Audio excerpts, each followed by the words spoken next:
For the first time since the crash, Anthony Joshua has finally spoken. Not in the way fans expected, not in the way promoters hoped, and not in the way fighters usually do when they're just taking time off. Because when his words came out, people close to him went quiet. Not defensive, not dismissive, concerned. And that's why the boxing world is reading between every single line right now.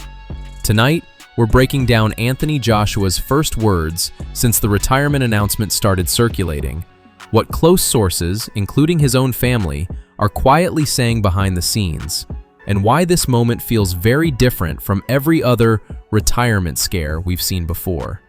Because this doesn't feel like a negotiation tactic, it doesn't feel like leverage, and it definitely doesn't feel like someone itching to get back in the ring. This feels like something much heavier. Let's rewind because context matters here. After the car crash in Nigeria, the timeline got strange, fast. No immediate press tour, no social media reassurance spree, no "I'll be back stronger" posts. Anthony Joshua went silent. And for a fighter who spent his entire career under a microscope, that silence spoke volumes. Behind the scenes, reports started trickling out that Joshua had been released from hospital with only minor physical injuries.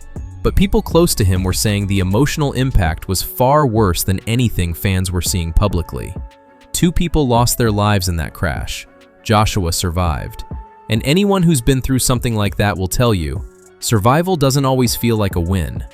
Close sources began hinting that Joshua wasn't talking about training timelines anymore. He wasn't discussing next opponents.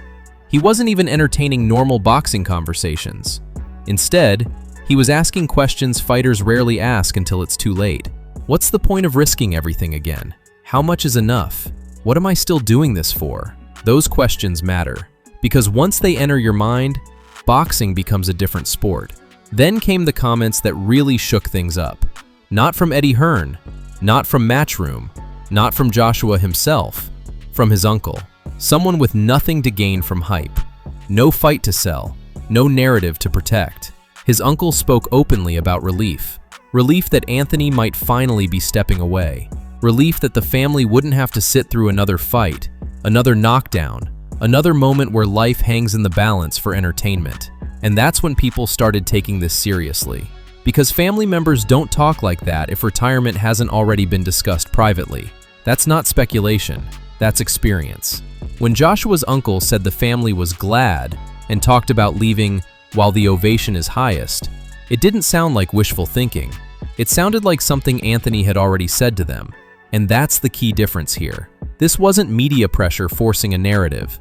This was the narrative leaking out from inside the circle. When Joshua finally broke his silence, it wasn't dramatic.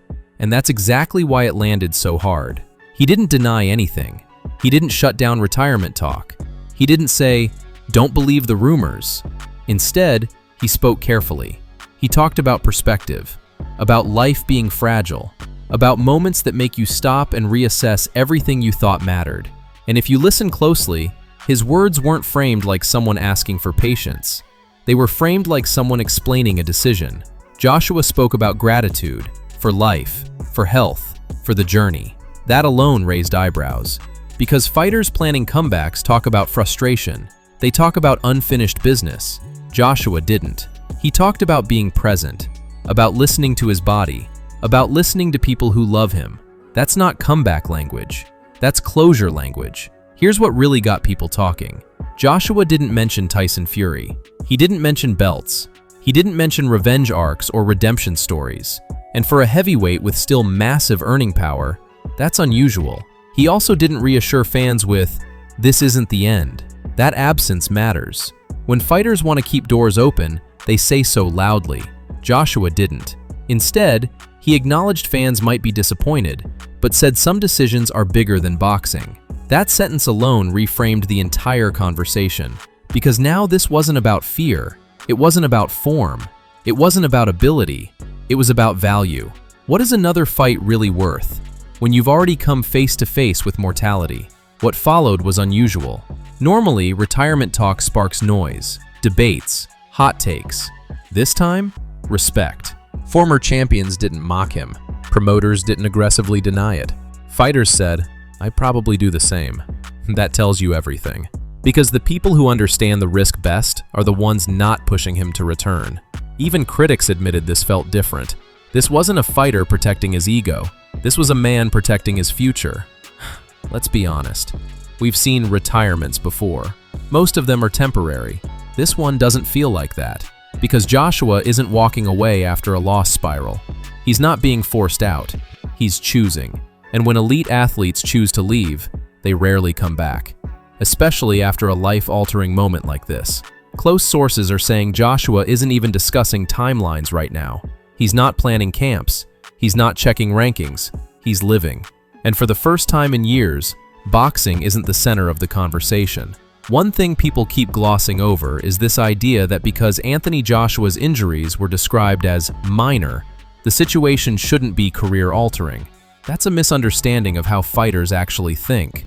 Because in boxing, it's not the injury that ends careers. It's the moment your perception of risk changes. And close sources are quietly saying that this crash did exactly that. Joshua has always been calculated. Even at his most aggressive, he was methodical, controlled, disciplined. But this wasn't a punch he could prepare for. This wasn't a fight camp scenario. This was random, violent, sudden, and completely outside of his control. That messes with a fighter's sense of invincibility. People forget. Elite athletes survive on a certain mental illusion. The belief that if they do everything right, they'll be okay. Train hard, recover well, control variables. A car crash destroys that illusion instantly. Sources close to Joshua have hinted that the hardest part wasn't the physical aftermath, but replaying the what-ifs. What if he had sat in a different seat? What if the timing was off by seconds? What if the outcome had been different? Those thoughts don't fade quickly. And when you're a heavyweight boxer, a division where one punch can permanently change your life, that kind of mental shift becomes dangerous, because hesitation gets you hurt.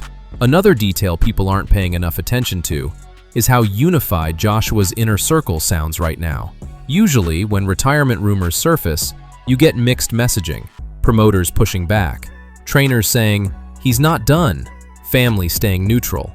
This time, it's the opposite. The strongest voices leaning toward stepping away are coming from inside his family. That's important. Family doesn't think in terms of legacy. They think in terms of longevity. They remember the knockdowns. They remember the nights they couldn't sleep. They remember watching him get hurt while millions cheered. And now they've watched him survive something far worse. Something with no referee, no bell, no rules. From what's being said behind the scenes, Joshua's family isn't pressuring him, but they're also not encouraging a return. They're asking questions instead of offering answers. How much more do you need? What are you still chasing? Is another fight worth the risk? Those are brutal questions for a fighter, and Joshua hasn't dismissed them. Normally, this is where the comeback narrative kicks in. People start talking numbers, big paydays, mega fights, one last run. But here's the thing, Anthony Joshua doesn't need the money, and sources say that's playing a huge role in how calmly he's handling this. He's already secured generational wealth. He's already built a global brand. He's already headlined stadiums. So when people say, there's too much money left on the table, that argument doesn't hit the same, especially after a reminder that money doesn't protect you from randomness. Joshua himself alluded to this in subtle ways, talking about value beyond the ring, about time, about presence. That's not the language of someone calculating another payday. That's the language of someone calculating peace. Let's compare this to other fighters who stepped away temporarily. Usually they say things like, "I need time. I'm going to rest. I'll be back when I'm ready." Joshua hasn't framed it like that. There's no timeline, no soft reassurance, no, "this isn't goodbye." Instead, there's acceptance. And people who've been around boxing long enough will tell you, acceptance is the final stage.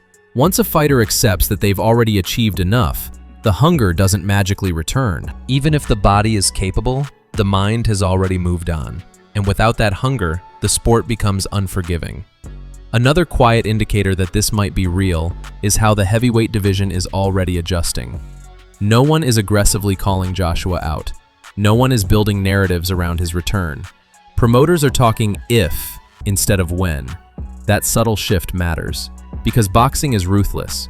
If Joshua were expected back, the machine would already be moving. Instead, things feel paused, almost respectful, as if the industry itself senses this is a different kind of moment. Here's the uncomfortable truth. Anthony Joshua hasn't stood up and said, "I am officially retired." But he also hasn't done anything to stop people believing it. And that might be intentional. Because sometimes the hardest part isn't announcing retirement, it's sitting with the decision long enough to be sure.